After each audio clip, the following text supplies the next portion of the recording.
Hello, everybody. Welcome to the Board Certified Gaming Podcast number two. This is the second one. It's going to be kind of a short one today because it's just me. Amar is busy this week, but he will be back next week. And, so make sure to tune into that and keep watching the channel so you can be filled in with whatever new stuff we're going to talk about next week. Just some plugs right away. Make sure to follow our YouTube channel. Make sure to follow, Board Certified Gaming on YouTube. Make sure to follow Board Cert Gaming on Twitter and Board Certified Gaming on Instagram. And also, we have a Twitch channel that we will be on Twitch every Tuesday, Thursday, and Saturday. And that is called Board Certified Gaming TTV. So those, make sure to follow those accounts so you can stay up to date. We have tons of stuff coming out. We try to release new stuff and interesting stuff all the time. Some might not be as interesting to you, but hopefully we strike a chord with something. So yeah, just follow those accounts. We'd love you for it. If not, that's you do your own thing. That's up to you. But today the topic, it's going to be a short one. We're going to talk about Burnout. Not the game. It's a fun game. Burnout is an amazing game where you crash into stuff and, drive really fast. But we're actually going to talk about burnout as in energy, as in you have not enough energy anymore because you have spent it all doing this thing. And it's become a significant problem in the games industry where game developers are spending so much energy and so much time and using up every single amount of manpower hours they can in order to create the games that we, play all the time and sink our $60 into. It's actually become quite a problem recently because there are just so many giant studios that are always trying to cram out new content and provide new updates and do maintenance and do all this other stuff and keep these games being these giant experiences that are continuing to evolve. Back in the day, there was, people were working, probably a couple hours extra to finish a game on time, but these games weren't really doing anything once they were done. Once you got a game, it was done. You couldn't really add anything to it. There wasn't a DLC, there wasn't any kind of server that you had to worry about. The game is on the plastic console. It's a plastic cartridge. You stick it in and then you play. But, with the evolution of game development, they've got DLCs in it. They've added content that comes after the game is done. So a game is never fully finished anymore. There are updates that constantly come out for your games. There are, DLC that's coming in months. There's a whole separate, kind of genre now called battle royales or free to play games where there's constant new stuff like skins and new weapons and new game modes coming that it's a constant influx of stuff that the game developers are having a tough time keeping up with. So it's actually our fault, us as the consumers, and kind of technology's fault. So as technology has advanced and we can put more stuff in these games and they can be evolving things, we as consumers eat it up. We want all of that. We want the most of this game. We want our $60 to go as far as possible. Before you'd pay a recently priced or a reasonably priced game, you'd play it and you get a significant amount of time out of it, and it's like that was great. It's graphics weren't as polished, we'll say, but you still got a satisfying experience. I remember as a kid playing the N64 and being super satisfied with every single game I played, even though it looked like crap and didn't have the best story in the world, but it was still fun to play.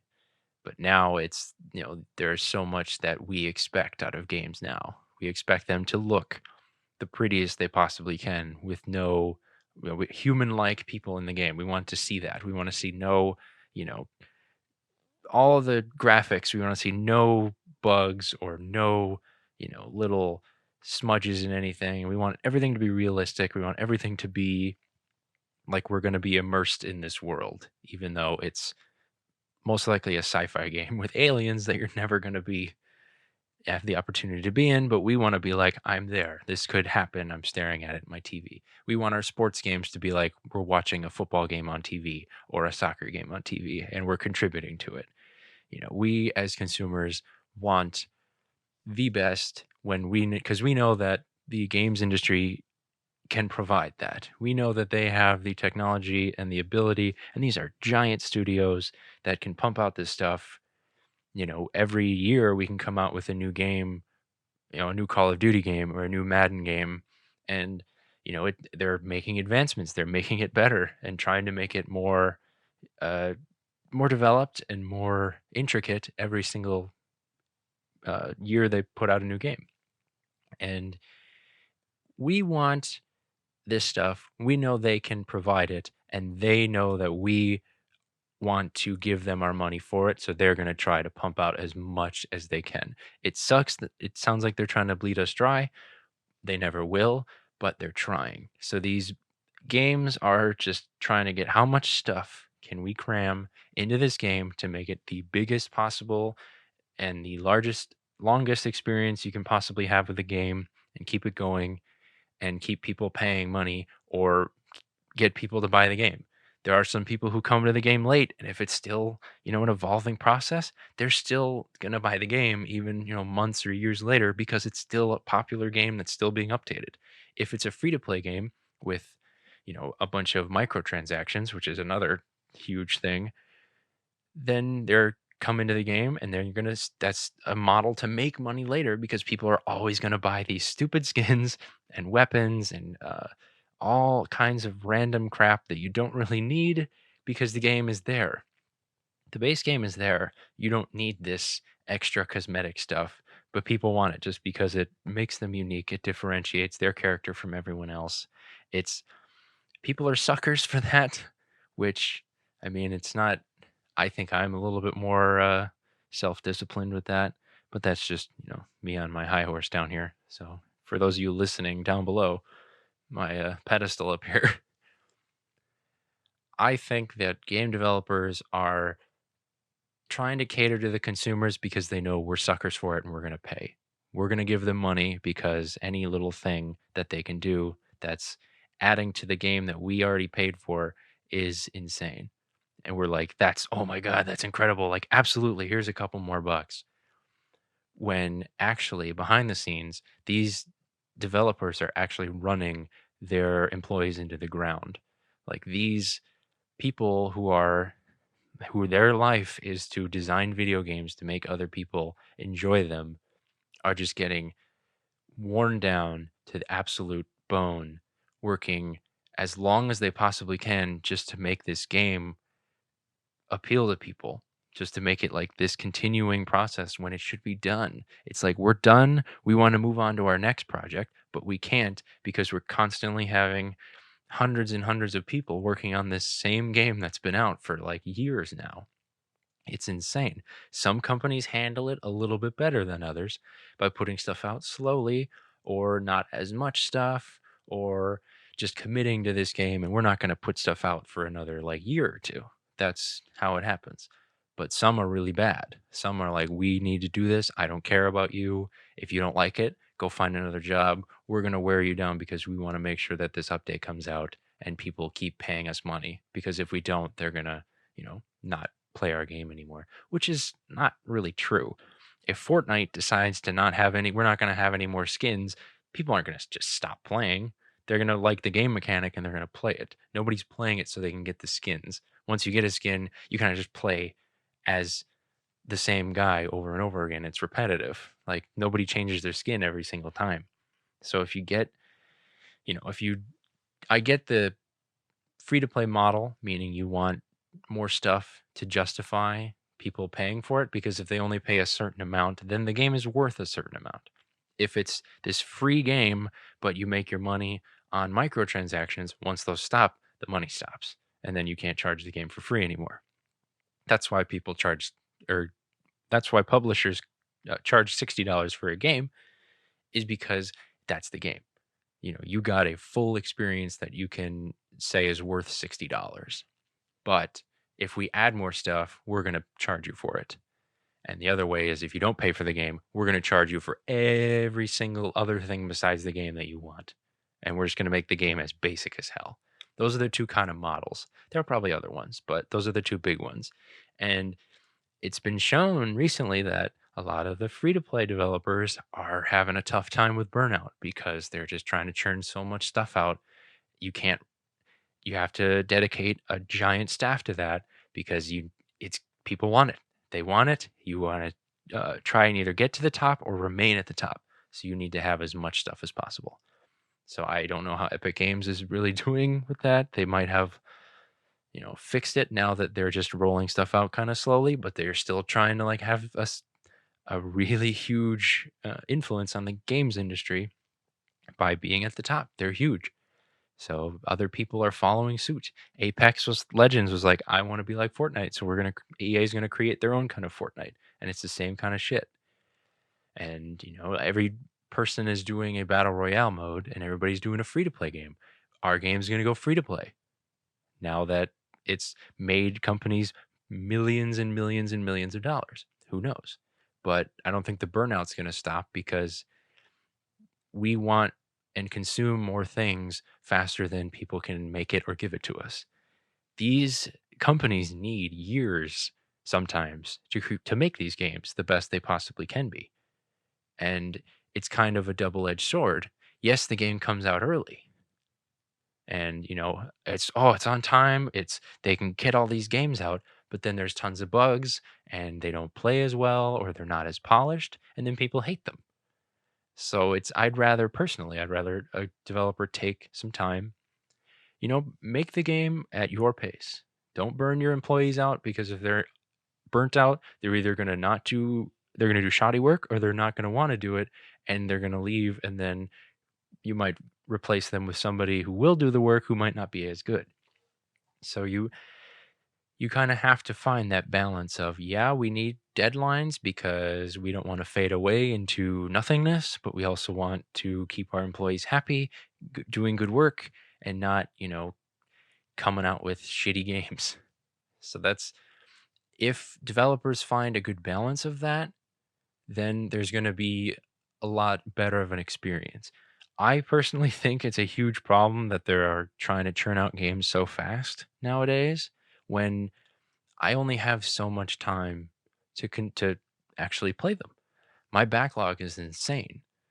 I in the next or towards the end of this podcast, I'm going to have a segment called "What's in My Backlog," which is I'm going to talk about a game that I want to play that's in my backlog that I've been meaning to play, but it's just been sitting there on the back burner, and I'm going to be talking about why I should because it's bugging me that I should play these games and there's a good enough reason to do it and I just need to get into it.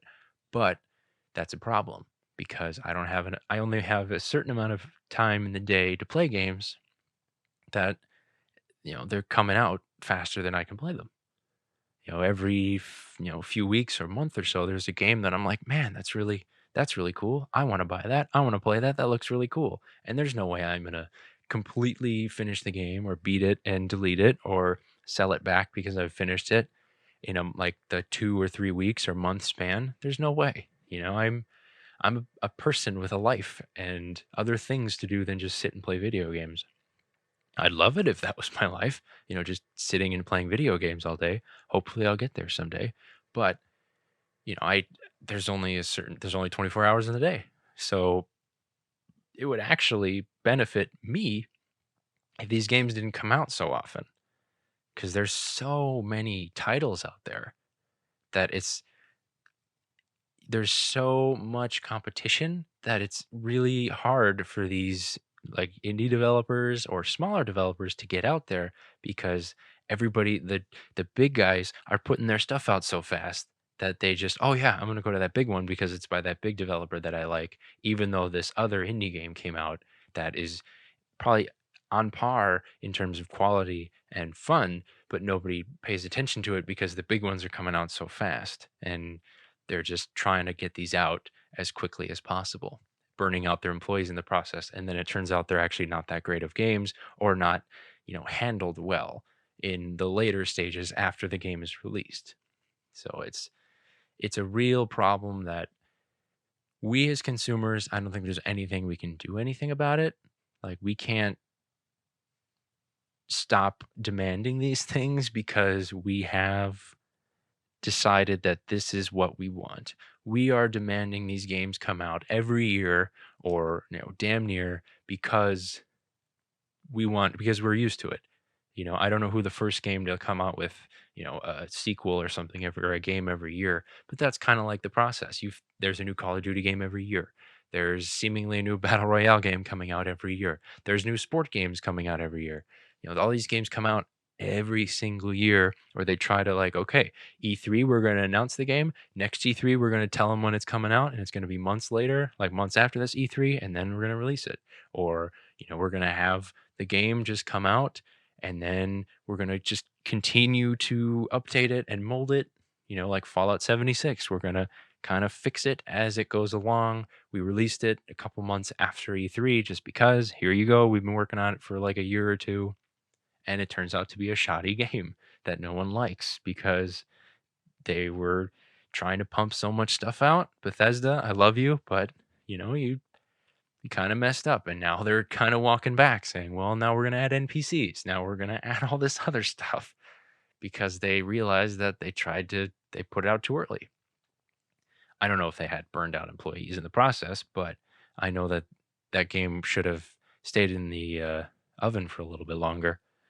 But the overall thing I'm trying to get at is that we as consumers, if somehow you guys all listen to this podcast or you all get the same idea one day when you wake up, demand less. Like we need to let the developers know that we are patient. We will wait. We will still give you our money. You're not going to run out of money because we wait another couple months or maybe 2 years for you to release a game. Then and they also don't have to be these grand, beautiful, you know, um, tapestries of quality. They don't have to be the greatest looking games on the planet. I know 4K is, going to be the standard, and then it's like I don't know 8K or like 5K. I don't know what they're doing, but that's going to be the next thing. Now we got to come out with PS5 titles because and those need to be the most incredible looking and playing games on the planet just because we have the technology. But there's nothing wrong with a like 8-bit games are still being made just because it's an indie developer, they can do it. It's a lot less taxing. Yeah, I mean, I revel. I don't know if revel is the right word, but it probably is the wrong word. I am amazed at some of the graphic technologies that we can do to make games look as realistic as possible. That's super impressive to me. But if it comes at the price of these employees are getting burned out, the game's not as good because of that, and then they're still putting it out early because it's and it clearly shouldn't be ready, but somehow they're throwing it out there. I don't want that. I'd wait. I'd be happy with waiting because and it with it looking a little crappy, that's fine as long as it's fun to play. I guess I'm easy. I'm not everybody, but I'd rather have a solid game that looks pretty decent. I grew up with crappy looking games. I'm used to it. If it's fine, if it's plays, who cares? There's I forgot. I think it's Dust or something or Dusk maybe, but it's like an old school shooter that looks like Doom, and like it was really fun to play. If it was fun to play, I should remember the title. I just remember it was either Dusk or Dust. But I remember watching footage of it. It looked exactly like the Doom graphics, but it comes out and it came out like last year. That's insane to me. And I mean, and people are like, probably that looks ugly. That looks old school. I don't want that. I want 4K. I want the prettiest game possible or the biggest game. I want the biggest map in the world. And we've provided it for you. We have the entire city of Los Angeles for you to walk around. It's just amazing how much people want, how much the game developers think we want, and how much they're trying to give us. I'm willing to slow down. That would help my backlog immensely. I would have less games to play because I would not get them so quick. I picked up Marvel Ultimate Alliance 3 the other day, and I'm like, this is fucking great. I'm ready to play it. But the couple days before, I picked up Pokemon Let's Go Eevee because that was, cheap on Amazon and I wanted to play it. I wanted to pick it up since it came out. And now I got a deal and I had some money. I was like, you know what? I'm going to buy it because I'm getting Marvel Ultimate Alliance 3 anyway. And I was like, well, now I got to hurry up and beat Pokemon or else I'm never going to play it because I'm going to go on to Marvel Ultimate Alliance 3 and then I'm going to move on to the next game that I buy or, something that I've been playing constantly like a random game on Game Pass or, a battle royale that's, enough to fill a couple hours. Slowing down would help me. It would help not only me, but the employees that are just working their asses off trying to get these things out. It's an interesting phenomena about how I'd actually be interested to see how those with happier employees, what their game quality and like their game scores would be compared to the companies that have the most complaints of, burnout or like workplace issues that, these CEOs are just treating their employees like crap. Like I'd want to see like how those work out and what their profit margins would be because, you it takes a lot of money to make these games, but there are some of them are relying on reputation at this point. They're certainly the quality has been dipping on some of the bigger studios like Call of Duty and all the battle royales are starting to fade away. Hopefully, except Fortnite. Fortnite is our Lord and Savior, I guess. But I'd be interested to see how the big boys are doing in terms of sales and in terms of if they have the ratio of sales or profit margins compared to happiness of employees or like workplace complaints. I'd be interested to see that. But so that's Burnout. Also go play Burnout because it's a fantastic game. So I hope that somehow we change. It's not going to because, I'm just a guy talking into a microphone. But for these developers' sake, I don't think they're going to run out of money or go bankrupt just because they say, hey, you know what? 40 hours, if you can get it done in there, maybe like an extra hour or two of overtime. That's not burnout. That's you're working a job. And then because everybody works a little bit harder than they probably need to sometimes. So, just a little bit of extra time and that would be fine. All right. And maybe put the game off like a couple months or a year. I get people want it's got to be in the holiday season or it's got to be like a catchy time to release a game. It doesn't, it's if it's just like movies, like the Star Wars and Marvel movies are just like in May. Like who cares? Like they're just in random times. I get like summer around Christmas and the holiday season, but people are still going to go see the movie like a month later because even when it comes out, they're going to still see it 2 months afterwards or buy it on DVD or something because it's a movie. It's still around. Yeah, you can release the game in the holiday season, but people are still going to have money and want to buy the game whenever it comes out if they truly want to play it and if it's a good game. So push release dates back. Work your employees less hard or get more employees, hire more people and work them the regular amount of time. There are plenty of good uh, developers and engineers and designers and all these good people that are really talented that are probably looking for work somewhere that these people can get hired. Yeah, we're going to work you a normal time. We're not going to burn you out. We're going to release the game when it comes out, when we're done. So we make a satisfying game instead of just making a piece of crap that we can get out early and make our millions of dollars while we cut you because we don't need you anymore because we created the game. We just need to, develop it for a little bit further and maintain servers. That's all we need. It's treat these employees kindly and then the product will be better and then it will return with profits and the people being happy. We're going to be happy regardless. We're not going to be pissed because a game comes out 6 months later or a year later. Like we're going to if this planet is still alive by then, I'll pick it up anyway. Like I'm going to go get it. I don't need to have it there are some games I need to have today. Like I would want to have it today, but if I realize like Animal Crossing is one. Nintendo delayed Animal Crossing. And I'm like, you know what? That's fine. They want to make it a better game. I've been waiting a couple years for an Animal Crossing game. I can wait a little bit longer. Meanwhile, I've got tons of stuff that I need to play and get done with because it's been sitting on my shelves and in my system for a long time. And so that's, I think, a good segue into what's in my backlog. So this is a segment that I'm going to try to do on every podcast. We'll see if it works. I don't know. We might have to change it. I know we did What Are You Playing in the last podcast, but this time we're going to do What's in My Backlog. So, like I said before, I'm going to list a game that is in my backlog that I have been meaning to play but haven't. And I am going to explain why I should play it. And, it's going to hopefully, listening to this podcast and other people comment below saying that I should, get me to do it, remind me. It's just a reason that I need to play this game and why I should, and kind of why I'm kicking myself a little bit, why I'm kind of pissed at myself, why I'm not playing it. So for the first time of what's in my backlog, the game is Marvel's Spider-Man.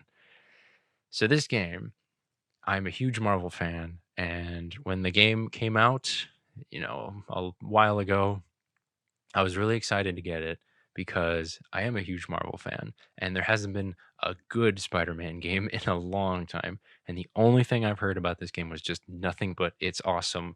It's amazing. You get to play as Spider-Man. It's beautiful. The combat is great. There's so much stuff to do, and there's tons of skins to unlock and stuff like that.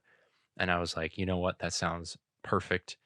I love the Spider-Man movies. I love the Spider-Man comics. He's not my favorite Marvel character. Go Captain America and Ant-Man, but he's he's up there. And this game came out. It was on PS4, and I was like, you know what? I'm gonna go grab it because I have to. This game looks so fun. And then I played a little bit of it, and then I was like, but I got all this other stuff I want to play. And then I got distracted, and then it's been sitting on my backlog since I got it. I've only played like a couple missions, and I'm just kicking myself because I it's a beautiful game. It's stunning. It's really fun. Spider-Man is witty and the villains look super cool. You can just swing around the city, like the whole entire city, and do whatever you want to do. Not really whatever you want to do, but it's you get to swing around and get on the top of every building and just there's random crimes and stuff that happen that you need to stop. You basically are Spider-Man. Who can't who hates that? It's just a really well done game. I think it's by Insomniac Games. It's just really good that I'm kind of a dumbass for not playing it a little bit more. So hopefully with this segment, I am going to pick it up again, play it, get into it because I think I've been doing it a disservice by not. That's the whole point of this segment is that I have been doing this game a disservice and have been being really dumb by not playing it because it looks and sometimes is a good game. Like some of these games are in my backlog. I've played like a little bit of or like half of, and I'm like, yeah, this is fantastic. And like I just stop because of what I mentioned earlier, meaning games are coming out so often and they're adding so much stuff to games, making them giant, lifelong experiences that there's just too much to consume. So I just have stuff sit and I need to actually make a list of the things that I want to play, should play, and need to play, meaning that I am such an idiot for not playing this game that I have just sitting here. Like, get off your ass and do it instead of playing the same stupid stuff you play all the time. Don't play. I was playing Dragon Age the other day just because it's like I love Dragon Age, and I'm like, well, I wanted to play it, but I'm like, I have so many games that I've gotten in the last like year or two.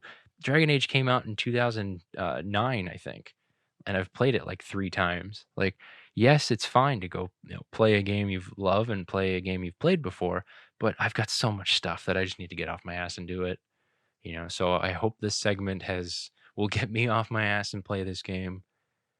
Hopefully next week I'll have an update. I probably won't play it because I'm too chicken shit, but hopefully I'll have some kind of, you know, fire under my butt to play Spider-Man. I really want to. I need to see the movie as well because I've heard it's really good.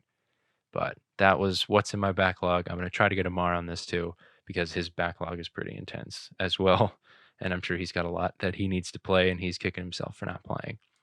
But this has been I think we're gonna end it here. So this has been the second podcast for, Board Certified Gaming. We're gonna like I said, we're gonna try to come out with these every week. It's just me today.